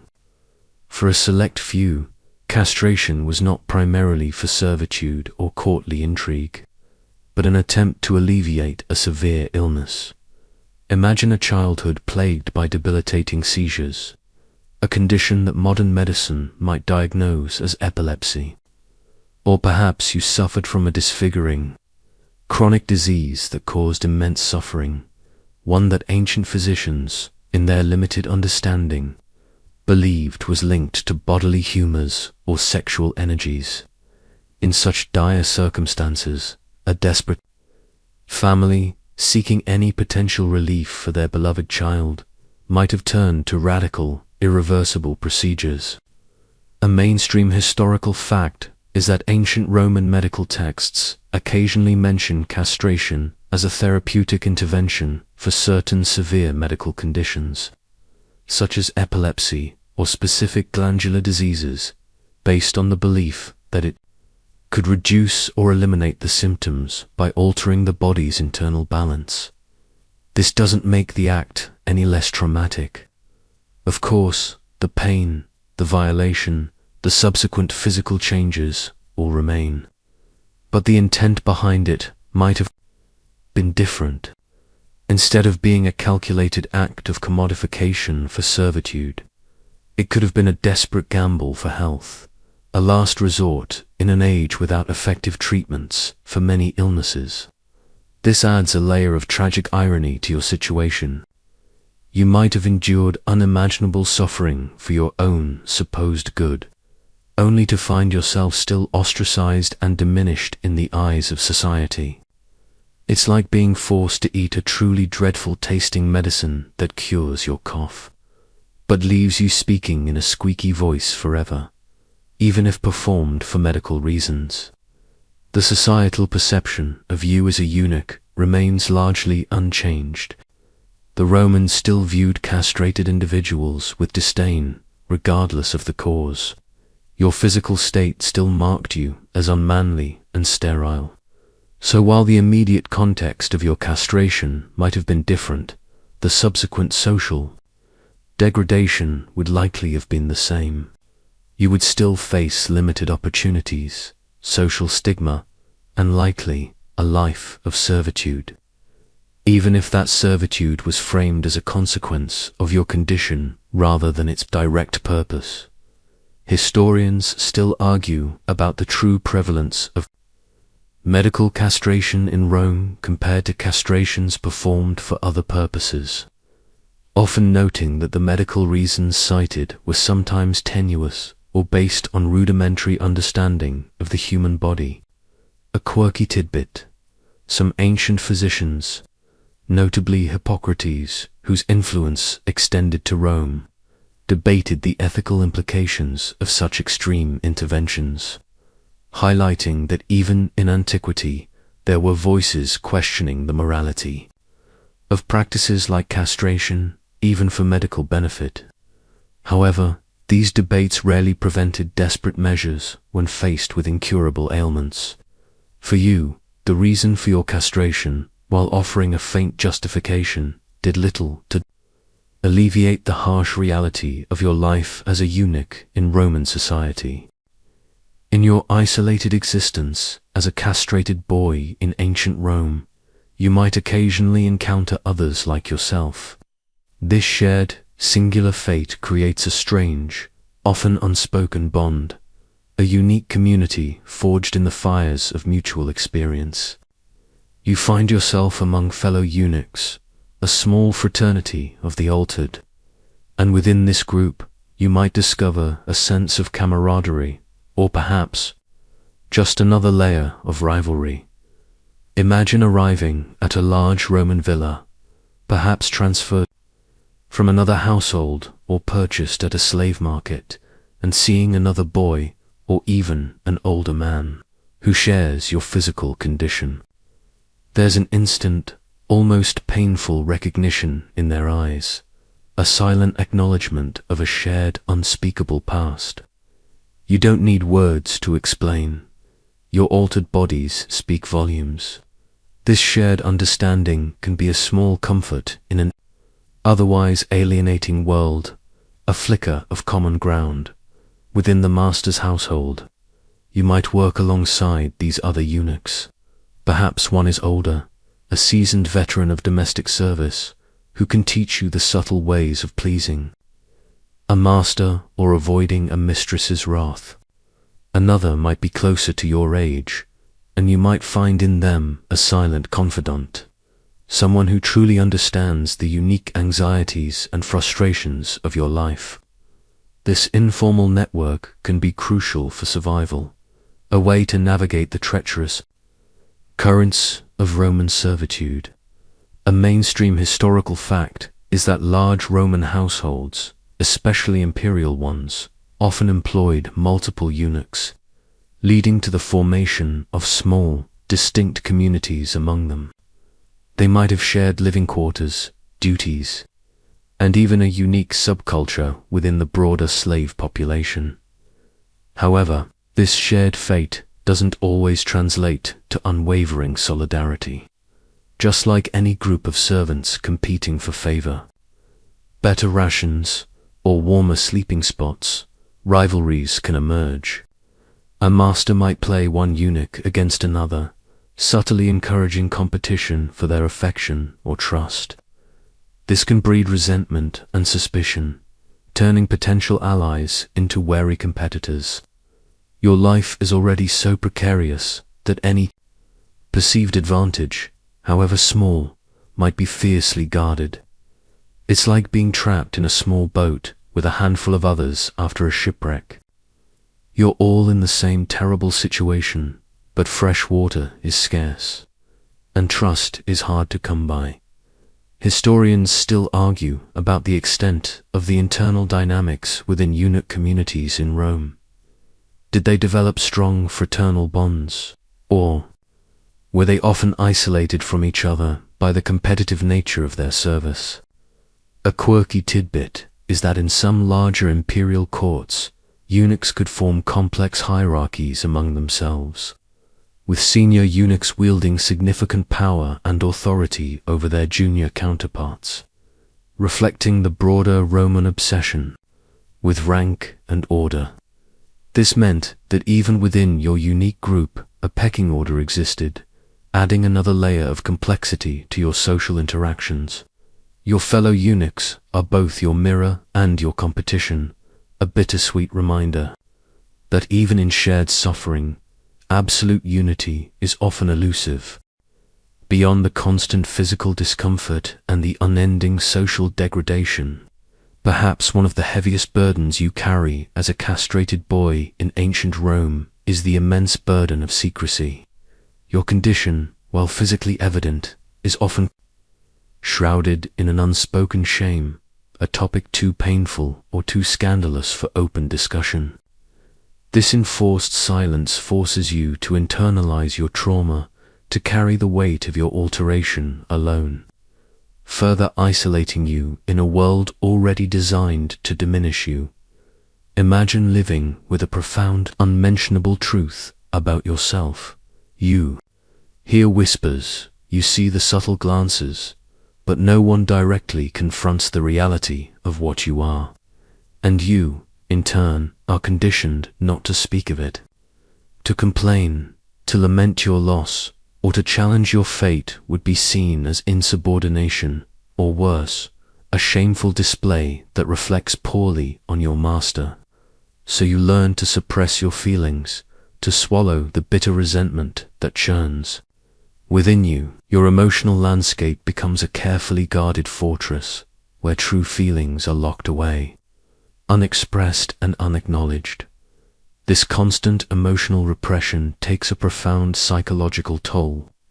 The trauma of your castration isn't processed. It festers beneath the surface, shaping your interactions, your perceptions, and your internal world. You might develop a quiet stoicism, a detached demeanor, as a defense mechanism against a world that has already inflicted so much pain. Your outward calm might belie a storm of inner turmoil, a silent scream that no one hears. It's like being forced to keep a magnificent, roaring lion inside your chest, but never being allowed to let it out. A mainstream historical fact is that Roman society, while aware of eunuchs, often treated their condition with a degree of euphemism or avoidance, particularly in polite discourse. The actual act of castration was considered barbaric, and while its results were exploited, the human cost was rarely discussed openly or with empathy. This created a climate where eunuchs were expected to exist, but not to lament their existence. The silence around your condition extends to your relationships, if you were even allowed to form any. You cannot share your deepest pain with others, cannot truly bond over the shared trauma in a way that brings healing, even with other you. The competitive nature of servitude might preclude genuine vulnerability. You are defined by your secret, and that secret keeps you perpetually apart, even when surrounded by others.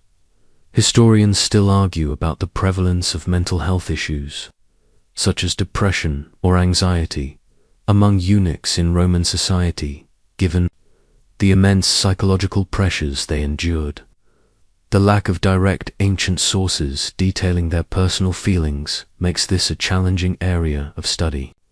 A quirky tidbit: some limited ancient sources from outside Rome, particularly from the Middle East, where eunuchs held more formal power, occasionally depict them as deeply introspective or philosophical, perhaps as a consequence of their enforced celibacy and social isolation.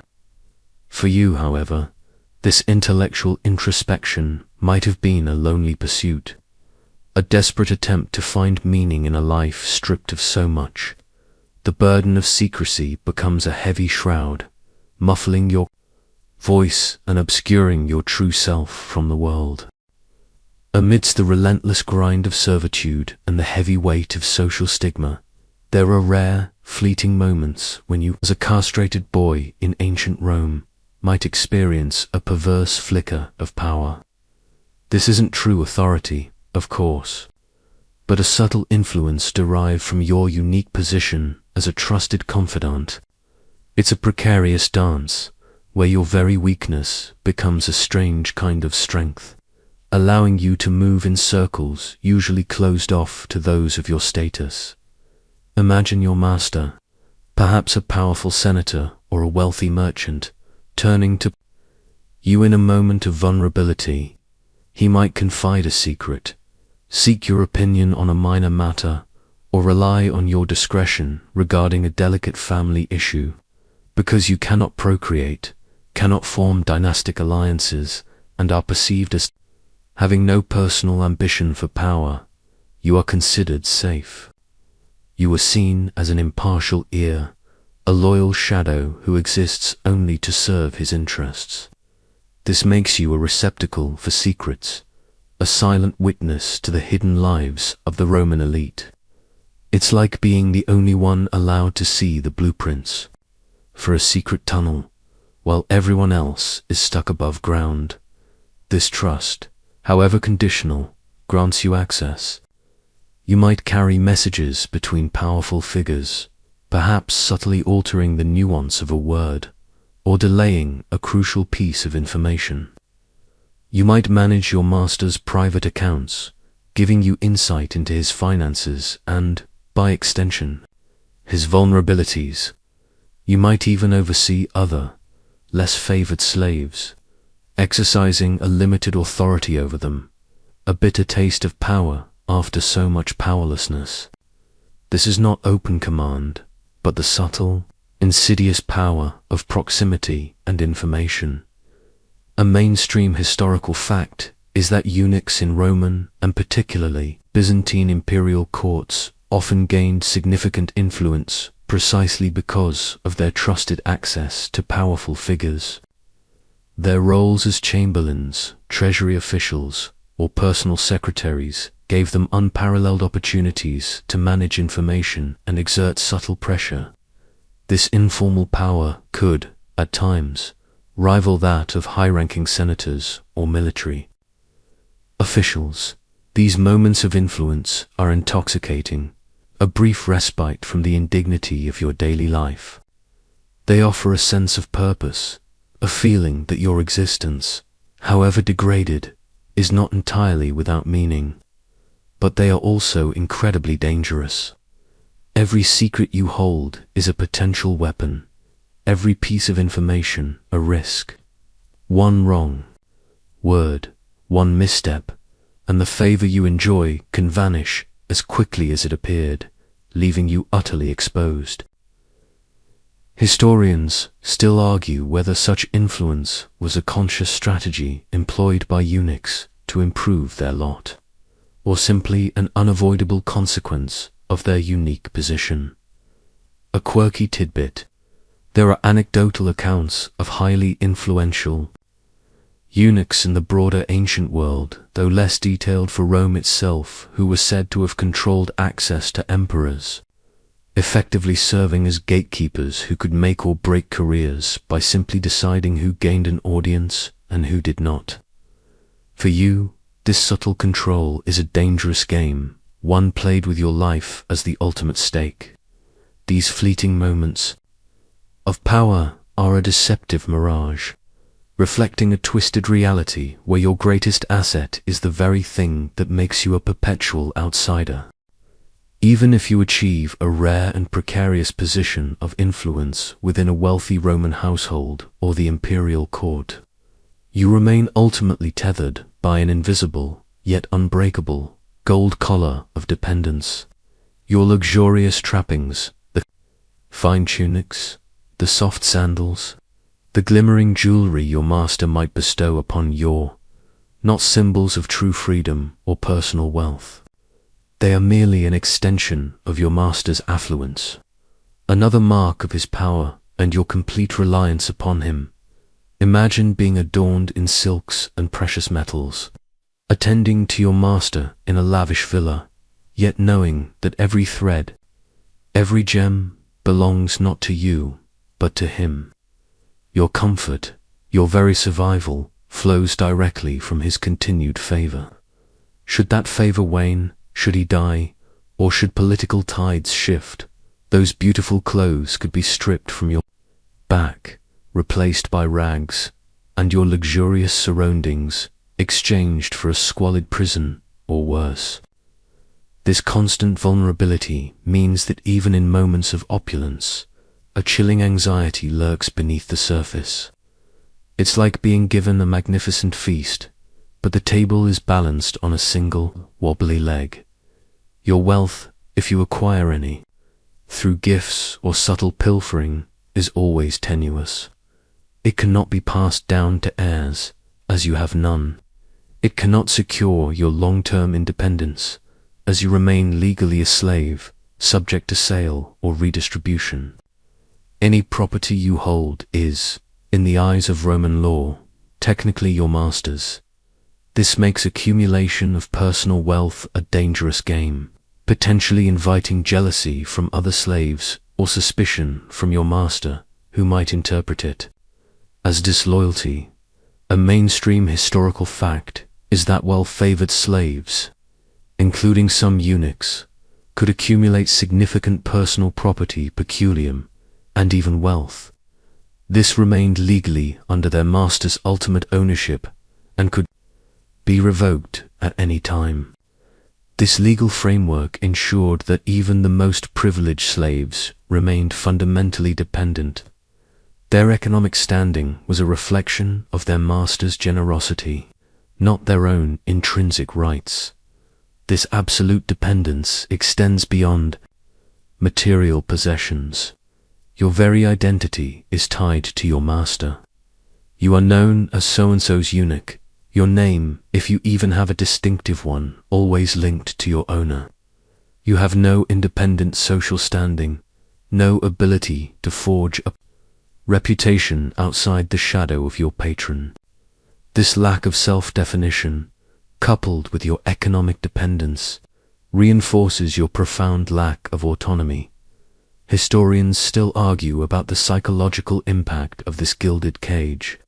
Did the comforts of a luxurious life dull the pain of servitude for some eunuchs, or did it merely highlight the bitter irony of their dependence? A quirky tidbit. Some ancient sources, particularly those critical of imperial extravagance, sometimes portrayed eunuchs as epitomes of decadent excess, showcasing the wealth lavished upon them as a sign of their master's moral corruption. This perception further cemented your role as a symbol of indulgence rather than a person with inherent worth. Your gilded existence, therefore, is not a testament to your freedom, but a constant, shimmering reminder of your unbreakable chains. Despite being perpetually surrounded by people in the bustling Roman household, a profound sense of loneliness and isolation becomes your constant companion. You are a figure apart, not fully integrated into any social group. Your unique physical state, coupled with your slave status, builds invisible walls around you, making true connection and genuine intimacy incredibly rare. If not impossible, imagine moving through crowded rooms, performing your duties, and interacting with dozens of individuals every day. You hear their laughter, their arguments, their whispered conversations, but you are rarely a true participant. You are an observer, a silent shadow, always present but never fully belonging. Other slaves might view you with a mixture of suspicion and envy, given your potentially favored position. Free Romans, even those you serve intimately, will always maintain a distance, a subtle barrier born of social hierarchy and the stigma attached to your condition. This isolation is you are cut off from the traditional male camaraderie of Roman society, unable to participate in the rituals of manhood or the bonding activities of intact males. You are also set apart from the women for whom marriage and motherhood are central to their identity. You exist in a kind of liminal space, belonging fully to neither. This makes finding a genuine confidant, someone with whom you can truly be vulnerable, an almost impossible task. It's like being at a grand Roman banquet, but you're stuck outside the villa, peering in through a window, never invited to truly partake. A mainstream historical fact is that eunuchs in Roman society often experienced significant social isolation due to their unique status, which placed them outside conventional gender roles and made forming traditional family bonds impossible. This contributed to a sense of being perpetually othered by society. The deepest loneliness, however, might stem from the knowledge that you can never have a family of your own. The dream of a spouse, of children who carry a piece of you into the future, is irrevocably denied. This fundamental absence leaves a gaping void in your life, a profound sense of incompleteness that no amount of material comfort or proximity to power can ever fill. Your forced celibacy, while a practical advantage for your master, is a heavy emotional burden for you. Historians still argue about the emotional and psychological resilience of eunuchs in antiquity. Did some manage to find surrogate families among their fellow servants, or did they cultivate inner worlds as a refuge from their loneliness? A quirky tidbit: some ancient texts from different cultures, which also used eunuchs, occasionally hint at their deep intellectual or artistic pursuits, suggesting that for some, the lack of traditional family ties might have led to a focus on learning, music, or poetry. However, even these solitary endeavors likely did little to alleviate the fundamental yearning for genuine, human connection that is so deeply ingrained in all of us. Your life, for all its busyness, is often a journey walked alone. As the years inevitably turn, and your youth, once a fleeting asset, begins to fade, a new and chilling spectre emerges: the question of old age. What happens to a castrated boy in ancient Rome when his youthful vigor is gone, when his physical beauty diminishes, and when his usefulness for intimate personal service lessens? The answer is often grim, reflecting the brutal pragmatism of Roman servitude. Imagine your body, once agile enough to carry a litter or meticulously trim a beard, now succumbing to the aches and pains of age. Your movements become slower, your eyesight dims, and the smooth, unlined skin that once marked your perpetual youth begins to wrinkle. For your master, your value is intrinsically linked to your utility and appearance. If you are no longer swift, discreet, or aesthetically pleasing, your worth diminishes rapidly. This creates a terrifying uncertainty about your future.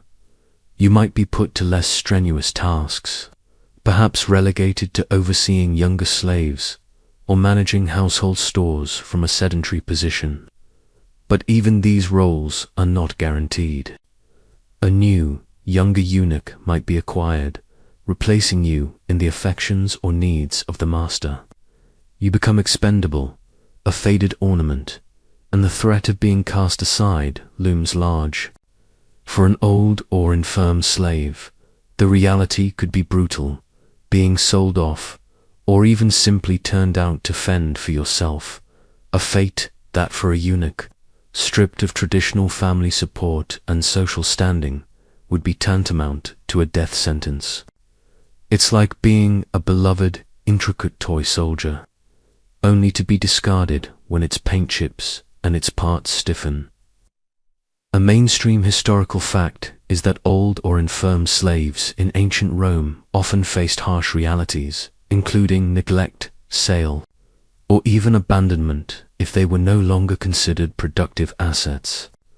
For eunuchs, whose roles often relied on their physical presentation and personal attendance, the decline of youth could be particularly precarious.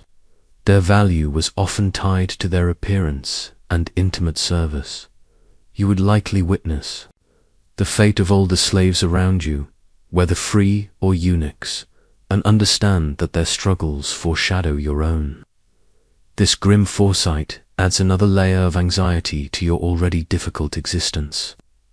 There is no retirement, no pension, no comfort of a family to care for you in your declining years.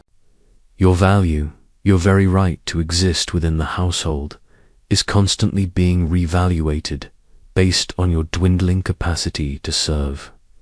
Historians still argue about the nuances of care for elderly slaves, sometimes noting that truly favored or highly skilled slaves might have been treated with more leniency in their old age, perhaps out of genuine affection or long-standing loyalty.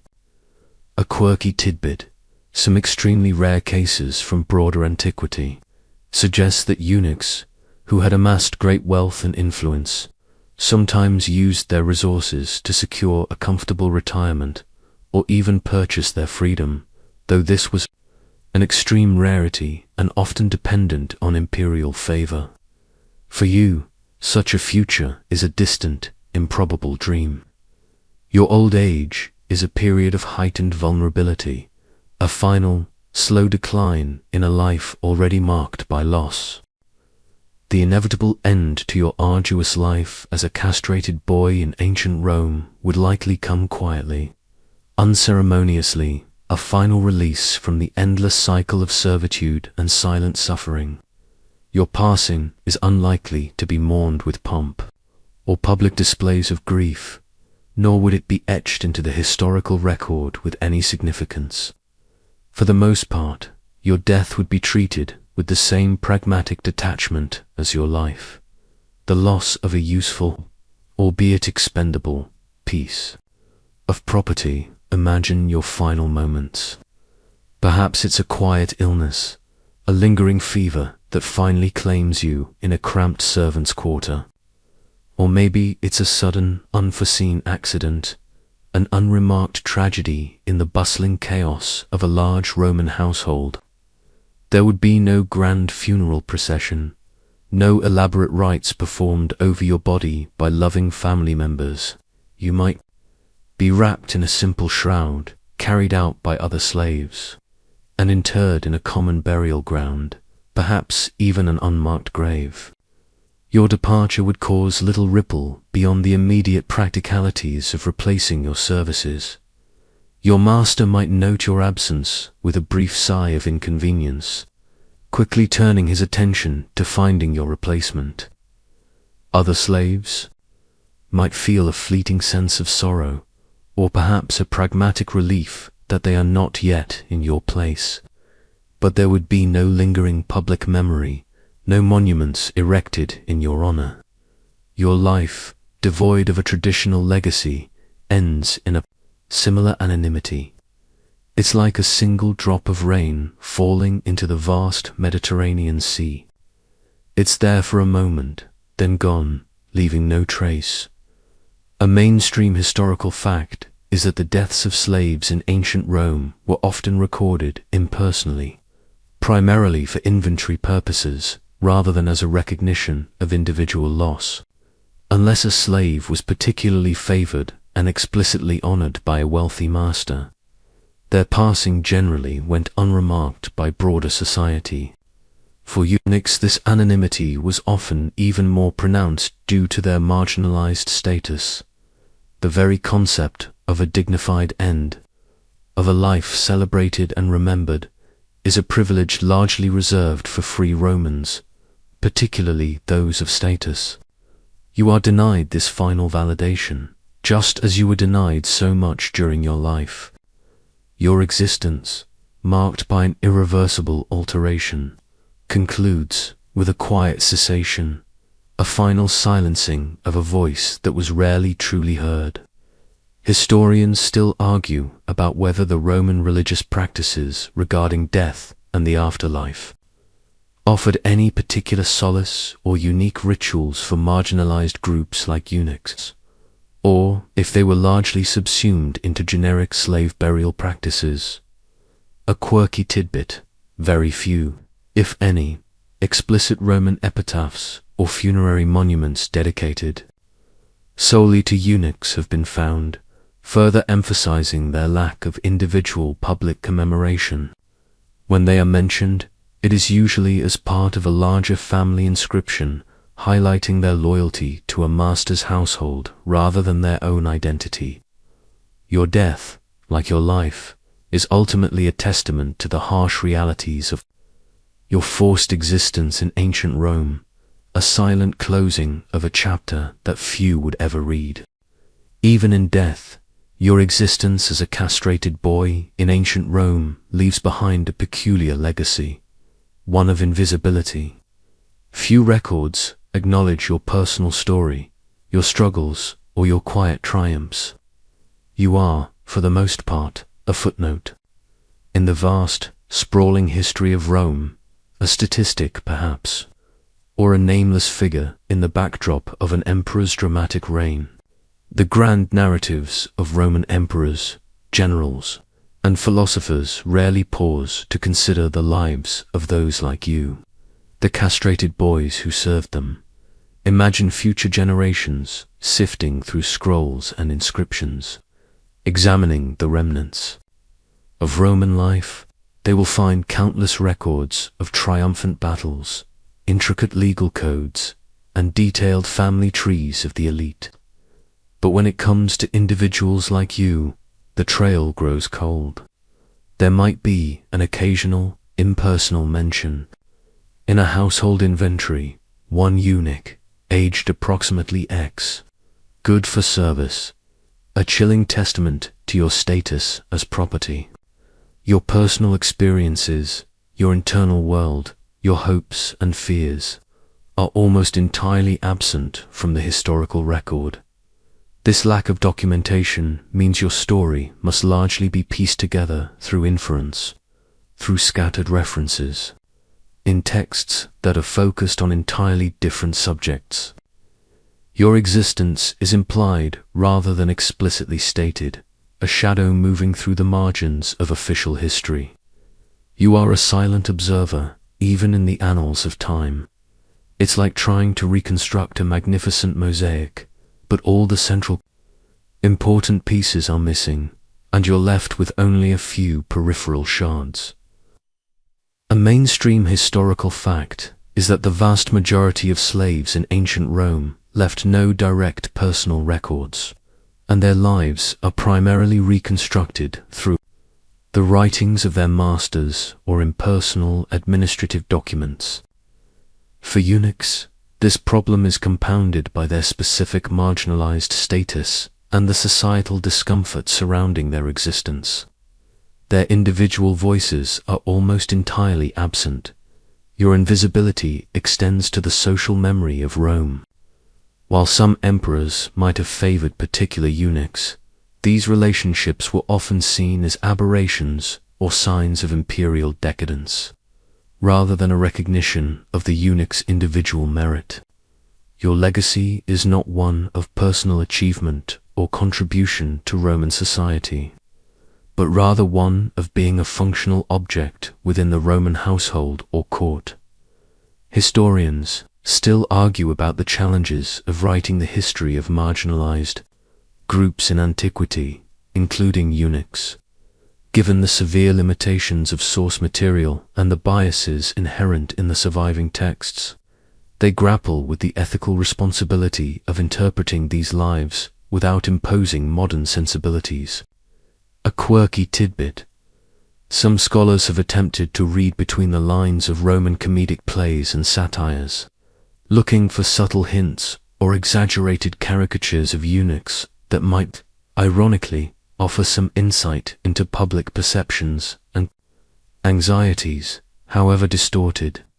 But these are often speculative interpretations, leaving your true story largely untold, a silent testament to a life lived in the shadows.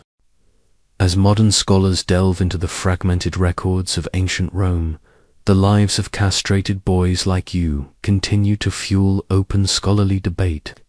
Historians and classicists, centuries removed from the harsh realities of your existence, grapple with complex questions, attempting to understand your world with a blend of historical rigor and ethical reflection.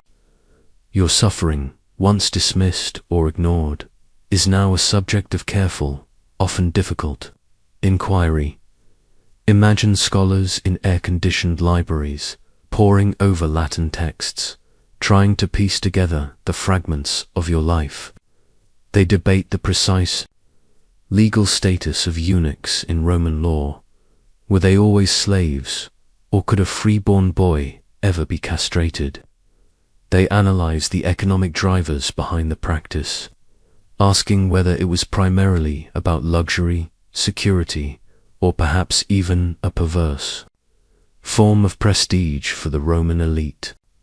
The very term eunuch itself is debated, with some arguing for more precise terminology to differentiate between castrated boys and men, or those castrated for different purposes. It's like trying to solve an ancient Roman puzzle with half the pieces missing and the instructions written in invisible ink. A mainstream historical fact is that the study of slavery and marginalized groups in ancient Rome is an active and evolving field, with modern historians continually challenging traditional interpretations and seeking to give voice to those historically silenced. The lives of eunuchs fall squarely within this critical area of research. Scholars work to understand not just the facts of their existence, but also the societal attitudes that enabled such practices. The ethical dimensions of your story are also a major point of contention. How could a society capable of such grand achievements in law, engineering, and philosophy also permit such a brutal and dehumanizing practice against children? This fundamental contradiction is one that historians grapple with, trying to understand the moral framework of a civilization that saw nothing inherently wrong with controlling and altering human bodies for convenience or security.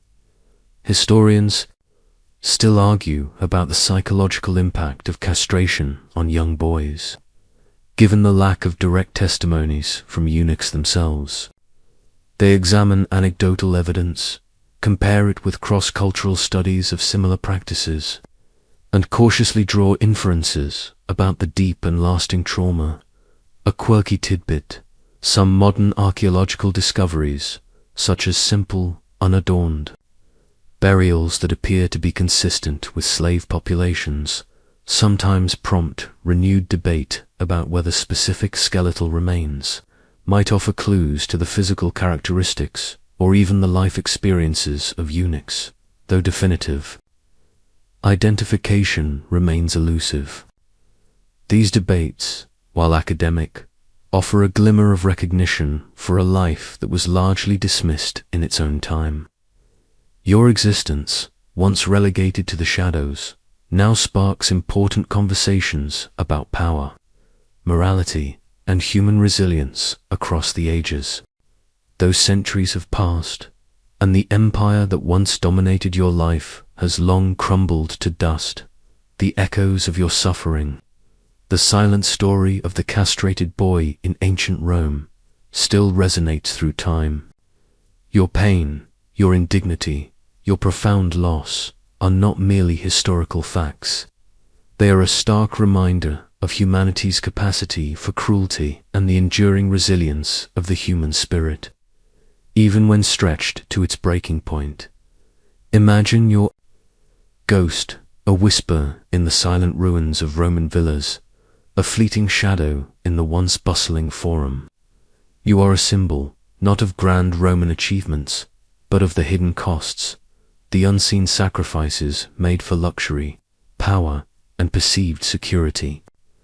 Your existence serves as a chilling counter-narrative to the romanticized image of ancient Rome, a reminder that underneath the marble facades lay a foundation built on profound human suffering.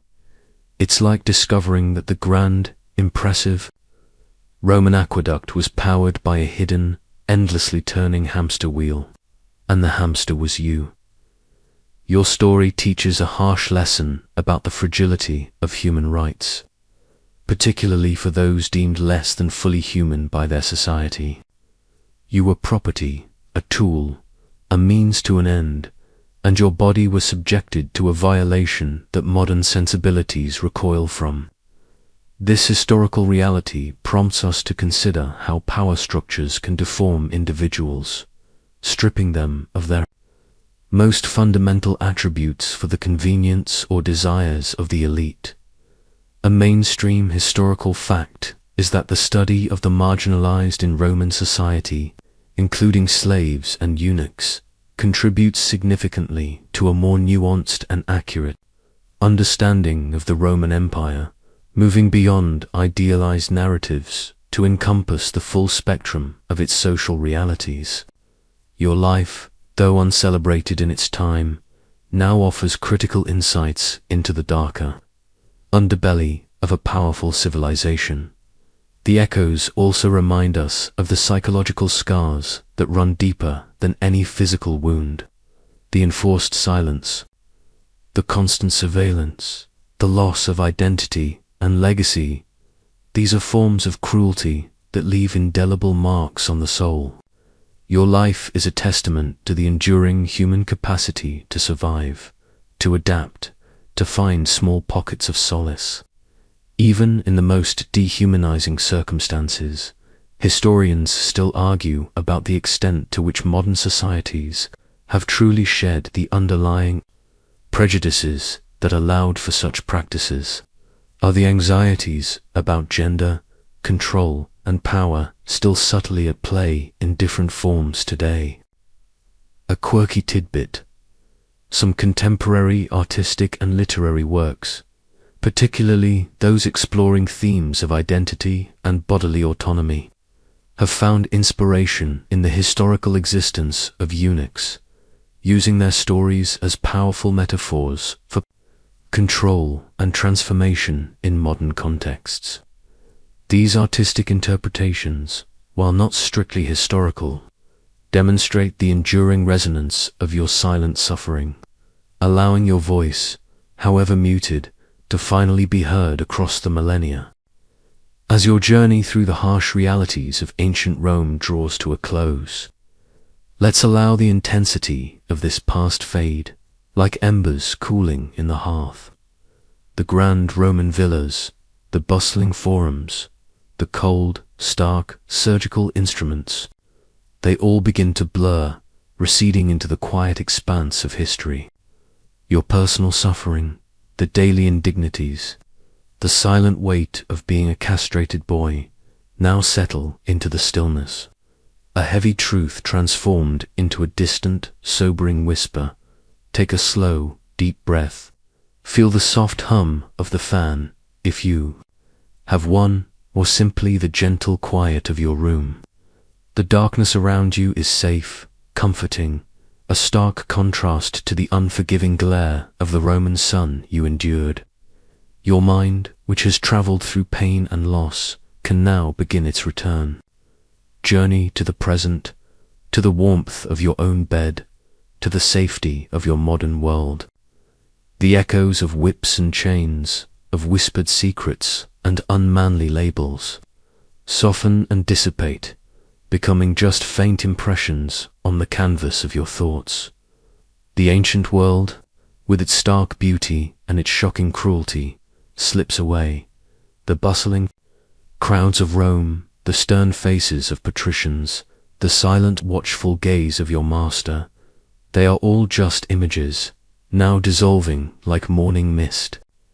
Remember the resilience, yes, and the quiet dignity you maintained through unimaginable trials, but also remember that it is over. The suffering belongs to a different time, a different person. You are here, now, safe and whole.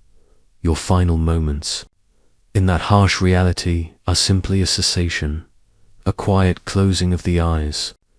No fanfare, no eulogies, just the silent surrender to what comes next. And as that last breath is drawn, a strange peace might descend, the peace of absolute release from a burden too heavy to bear. The weight of your chains, invisible or otherwise, finally lifts. Historians still argue about the philosophical implications of such a life. Did it offer a unique perspective on human nature, or was it simply an unjust, tragic existence? But for you, the individual, such academic debates mean nothing. There is only the quiet of the end. And now, the long, long rest you so profoundly deserved. The very air around you seems to soften, to exhale. As the final images of that ancient, arduous life fade, allow your mind to drift away from the dust and stones of Rome, and settle gently back into the soft comfort of your own space. The whispers of history, of emperors and eunuchs, now become merely a soft, lingering hum, like the distant memory of a lullaby. The weight of that distant past, the pain and the profound indignity, is no longer yours to carry. It has dissolved into the vast, calm ocean of time, a story told, a lesson learned, but no longer a burden. You are here, now, in your own bed, wrapped in your own blankets, safe and undisturbed. Feel the gentle rhythm of your breathing, the quiet thrum of the night around you. The fears and the limitations of that castrated boy in ancient Rome belong solely to him, to his time, to a world that no longer exists in that form. His silence, his invisibility, his permanent bond of servitude, they are merely echoes now, fading into the comfortable darkness. You are free from those shackles, free to simply be. Let the final scenes of his departure, the unceremonious, quiet, the unnoticed passing, serve not as a source of sorrow, but as a final release. For him, it was the ultimate solace, the true end to an existence defined by denial. For you, it is a reminder of how far humanity has come, and perhaps how much we still need to understand. The struggles of the past, however vivid tonight, are now distant, quiet shadows. So, as your consciousness softens, let any lingering thoughts about that harsh Roman life simply drift away. Like clouds across a vast, empty sky, there is nothing left to hold on to, nothing left to worry about. Only the deepening calm, the gentle descent into slumber. The story is complete, the journey over. You are secure, warm, and utterly at peace. Sweet dreams.